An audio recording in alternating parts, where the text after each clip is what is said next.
Karibu sana mtazamaji wa Kipepeo Digital, ikiwa leo ni tarehe 6 mwezi wa 4 mwaka 2026, ambako siku ya kesho ni kumbukizi ya hayati Sheikh Abeid Amani Karume, ambako itafanyika kumkumbuka, na tulikuwa hapa kwa ajili ya kuweza kupata stori mbalimbali za kumbukumbu yake. Mimi kama mwandishi wa habari nilikuwepo, lakini tumejaribu kuzungumza na Waziri Masauni, yeye anamkumbuka vipi Mheshimiwa Abeid Amani Karume, lakini vile vile na wanafunzi ambao walikuwa wamealikwa kutoka vyuo mbalimbali vya hapa Tanzania wameweza kuzungumza. Moja kwa moja tusikilize alichokizungumza. Lakini Tanzania kwa miaka yote toka taifa letu limeundwa, mambo haya hayapo. Tumekuwa wamoja, hatubaguani, na ni kwa sababu ya misingi ya umoja. Misingi ya umoja hii imeanzia kabla hata harakati za ukombozi. Watu wa pande mbili za muungano walikuwa wakishirikiana kutokana na udugu wao wa asili. Huwezi kutenganisha watu wa bara na Zanzibar kiasili. Ni watu wamoja, ni watu hao wamekuwa wakiishi pamoja, wamekuwa wakihama kutoka sehemu moja kwenda nyingine, wamekuwa wakizaliana na kuchanganyika.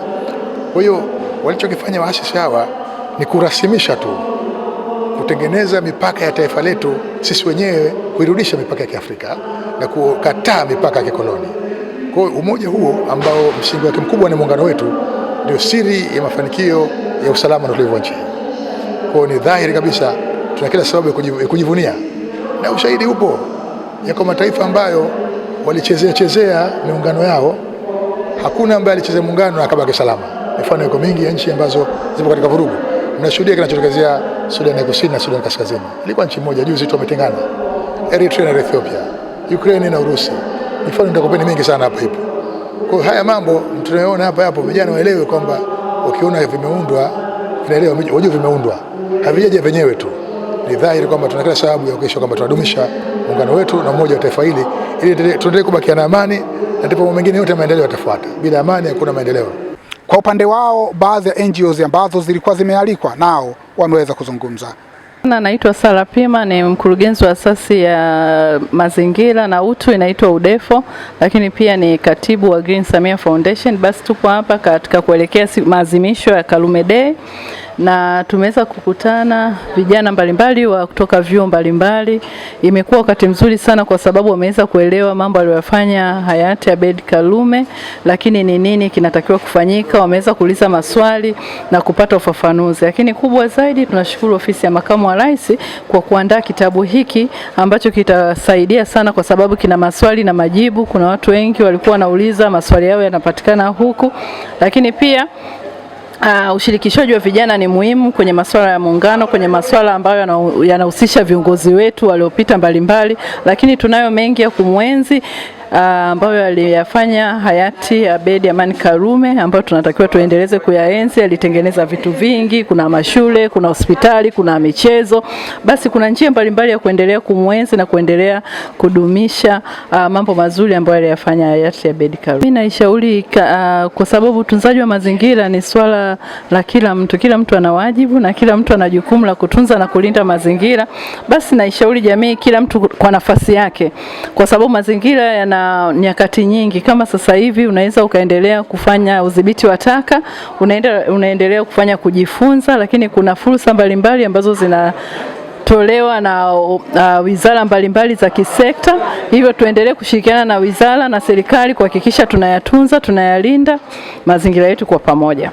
Lakini vile vile na wanafunzi kutoka vyuo mbalimbali nao siku ya kesho ambayo ni kumbukizi ya hayati Abeid Amani Karume nao waliweza kuzungumza. Kwa ajili naitwa Tunu Kalanje. Mimi ni mhasibu lakini ni mratibu wa miradi kutokea shirika lisilo la kiserikali Human Dignity and Environmental Care Foundation UDEFO.